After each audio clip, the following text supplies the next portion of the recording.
Em uma pequena cidade isolada, havia rumores sobre uma seita macabra que realizava rituais sombrios e sinistros. Os moradores viviam com medo, evitando mencionar o nome da seita, pois acreditavam que falar sobre ela poderia atrair sua atenção. Um jovem chamado Lucas, curioso e destemido, decidiu investigar os rumores e descobrir a verdade por trás da seita. Ele se aventurou pela floresta densa, seguindo pistas e histórias assustadoras que o levaram a um antigo templo abandonado. Ao entrar no templo, Lucas foi recebido por uma atmosfera pesada e um cheiro de incenso queimado. Ele se esgueirou pelas sombras, observando os membros da seita vestidos com túnicas negras, reunidos em torno de um altar macabro. O líder da seita, um homem de aparência sinistra e olhos penetrantes, começou a recitar palavras antigas e proibidas. O ar ficou carregado de uma energia maligna e Lucas sentiu um calafrio percorrer sua espinha. À medida que os rituais avançavam, Lucas percebeu que a seita estava realizando sacrifícios humanos. Pessoas inocentes eram trazidas para o templo, amarradas e oferecidas como oferendas aos deuses sombrios que adoravam. Tomado pelo horror e pela necessidade de acabar com essa atrocidade, Lucas decidiu agir. Ele se aproximou furtivamente do altar, esperando pelo momento certo para interromper o ritual e libertar as vítimas. No entanto, antes que pudesse agir, Lucas foi descoberto pelos membros da seita. Eles o cercaram, olhos cheios de fanatismo e crueldade. O líder da seita sorriu maliciosamente, revelando sua verdadeira natureza demoníaca. Lucas foi amarrado e levado para o centro do altar. Ele olhou ao redor, vendo as vítimas aterrorizadas e impotentes, prontas para serem sacrificadas. O líder da seita começou a recitar palavras de invocação, preparando-se para realizar o ritual final. No último momento, quando tudo parecia perdido, um grupo de moradores corajosos, que haviam descoberto a verdade sobre a seita, invadiu o templo. Eles lutaram contra os membros da seita, libertando Lucas e as outras vítimas.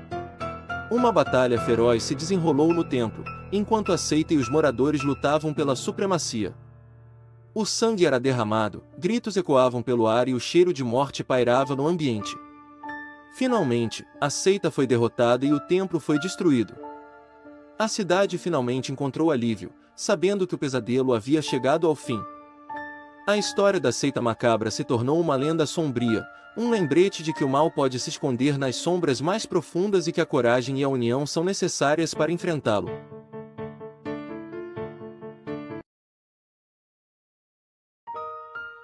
Era uma pequena cidade isolada nas profundezas das montanhas, conhecida por seus segredos sombrios e histórias de arrepiar a espinha.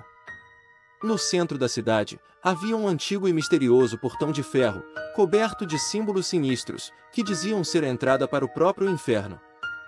Acredita-se que o portão tenha sido construído há séculos por uma seita oculta que praticava rituais obscuros. Dizia-se que eles tentavam abrir uma passagem direta para o submundo, permitindo que criaturas malignas e almas condenadas vagassem livremente pela cidade. A lenda dizia que, durante a noite, quando a lua estava encoberta por nuvens escuras, o portão se abria misteriosamente. Um vento gelado soprava pelas ruas, carregando sussurros soturnos e uma aura de terror. Os moradores da cidade evitavam passar pelo portão a todo custo, temendo as consequências terríveis que poderiam ocorrer se o portal fosse aberto. No entanto, havia aqueles corajosos o suficiente para se aventurar perto do portão durante a noite, em busca de emoções proibidas. Uma noite, um grupo de jovens decidiu testar sua coragem e se aproximou do portão. Eles estavam determinados a descobrir se a lenda era verdadeira e se o portal para o inferno realmente existia. Com lanternas tremeluzentes, eles se aproximaram do portão, sentindo um arrepio percorrer suas espinhas. Enquanto se aproximavam, um silêncio pesado pairava sobre a cidade. Os pássaros pararam de cantar e o vento cessou. Apenas o som de seus próprios batimentos cardíacos ecoava no ar. O grupo hesitou por um momento, mas a curiosidade os impulsionou a continuar. Quando chegaram ao portão, uma sensação de opressão tomou conta deles. O ar estava carregado com uma energia maligna, e a escuridão além do portão parecia engolir qualquer luz que tentasse penetrar. Com corações acelerados, os jovens estenderam a mão para tocar o portão. No momento em que suas mãos frias tocaram o metal, um grito ensurdecedor ecoou pela cidade. As portas do inferno se abriram, liberando uma onda de fogo e fumaça. Criaturas grotescas e sombrias emergiram do portal, com olhos brilhantes e dentes afiados. Um terror indescritível tomou conta da cidade, enquanto as criaturas começaram a espalhar o caos e a destruição por todos os cantos. Os jovens perceberam tarde demais que haviam liberado uma força além de sua compreensão. Desesperados, tentaram fechar o portão, mas era tarde demais. A cidade estava condenada a ser consumida pelas chamas do inferno. A história da cidade e do portão para o inferno se espalhou como uma lenda assustadora, um aviso para aqueles que ousavam brincar com o desconhecido. Era uma noite escura e fria, onde a lua cheia brilhava intensamente no céu.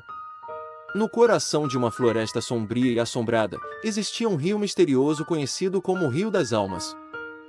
Diziam que as águas desse rio eram amaldiçoadas, e que quem se aventurasse por ali nunca mais seria o mesmo. A lenda contava que o Rio das Almas era habitado por espíritos perdidos e almas atormentadas. Aqueles que ousassem cruzar suas águas nunca mais retornavam ao mundo dos vivos. Os sussurros do vento ecoavam pelos galhos das árvores, como se os próprios fantasmas estivessem chamando por suas vítimas. Um grupo de amigos, curiosos e destemidos, decidiu desafiar a lenda e explorar o Rio das Almas. Ignorando os avisos e as histórias assustadoras, eles embarcaram em um pequeno barco e adentraram as águas escuras e sinistras. Conforme navegavam rio abaixo, a atmosfera ao redor ficava cada vez mais pesada e opressiva. Os amigos podiam sentir olhares invisíveis sobre eles, e um arrepio constante percorria suas espinhas. Os sons da floresta se transformaram em murmúrios inquietantes, e sombras dançavam nas margens do rio. De repente, o barco parou bruscamente.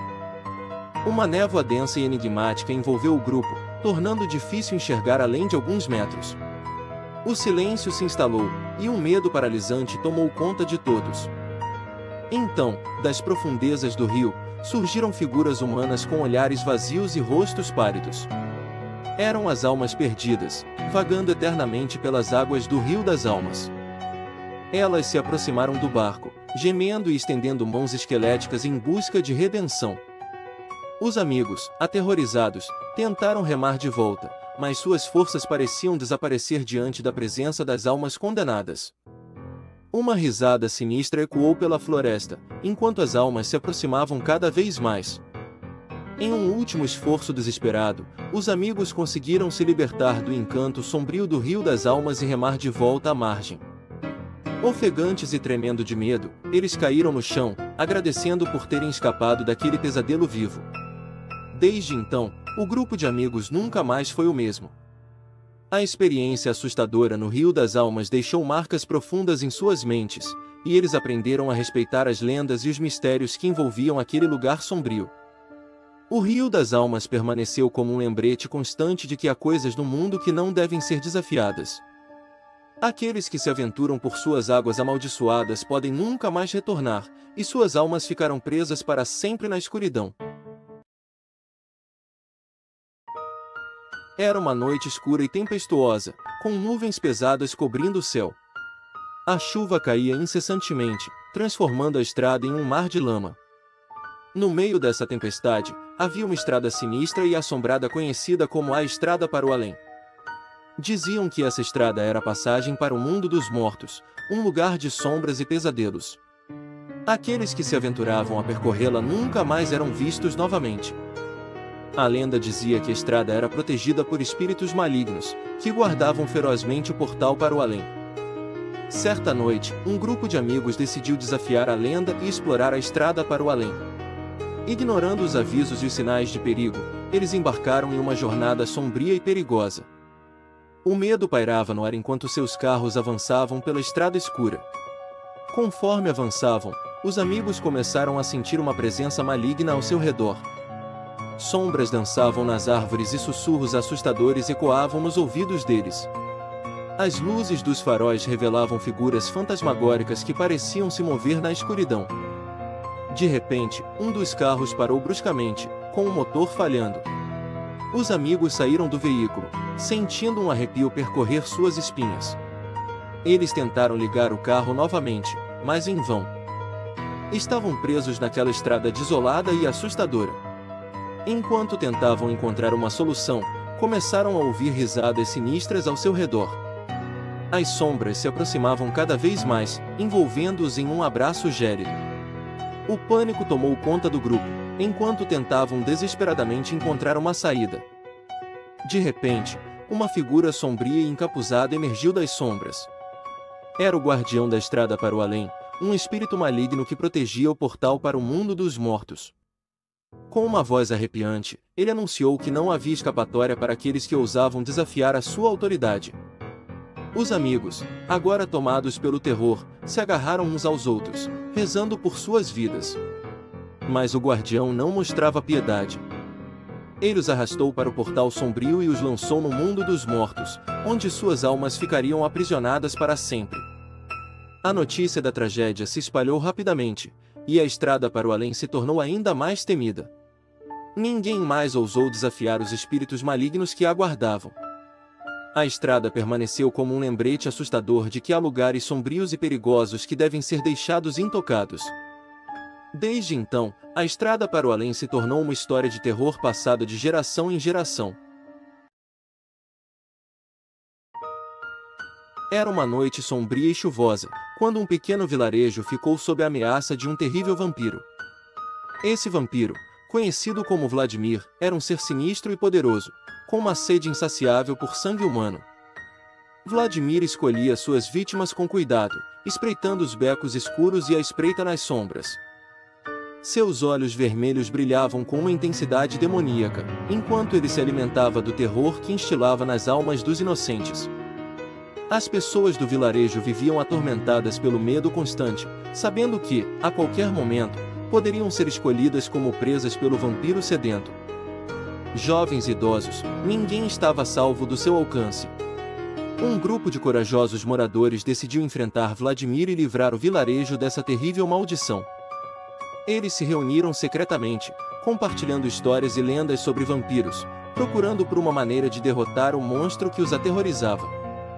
Descobriram que a única forma de matar um vampiro era com uma estaca de madeira atravessando seu coração. Armados com essa informação, eles partiram em busca de Vladimir, determinados a acabar com seu reinado de terror. Após dias de busca, o grupo encontrou o esconderijo do vampiro, uma antiga mansão abandonada no topo de uma colina escura. Eles se aproximaram sorrateiramente, preparados para enfrentar o vampiro mais temido da região. Ao adentrarem a mansão, foram recebidos com um silêncio sinistro, apenas interrompido pelo som das gotas de chuva que escorriam pelas janelas quebradas. A atmosfera estava carregada de tensão, enquanto o grupo avançava pelos corredores escuros. De repente, Vladimir apareceu diante deles, com sua aparência pálida e olhos brilhantes. Seus dentes afiados brilhavam à luz fraca das velas. O grupo enfrentou o vampiro com destemor, lutando contra sua agilidade e força sobre-humana. Enquanto a batalha se desenrolava, um dos moradores conseguiu se aproximar furtivamente de Vladimir, empunhando uma estaca de madeira. Com um golpe rápido e preciso, ele cravou a estaca no coração do vampiro, fazendo-o soltar um grito terrível. Vladimir caiu no chão, desintegrando-se em cinzas, enquanto a maldição que assombrava o vilarejo se dissipava no ar. O grupo de moradores havia triunfado sobre o vampiro, libertando o vilarejo do seu domínio maligno. A partir daquele dia, o vilarejo recuperou a paz que havia sido roubada pelo vampiro. As pessoas puderam voltar a viver suas vidas sem o constante medo da escuridão e do terror. Mas todos sabiam que, em algum lugar, outros vampiros espreitavam, esperando uma oportunidade de atacar o vilarejo.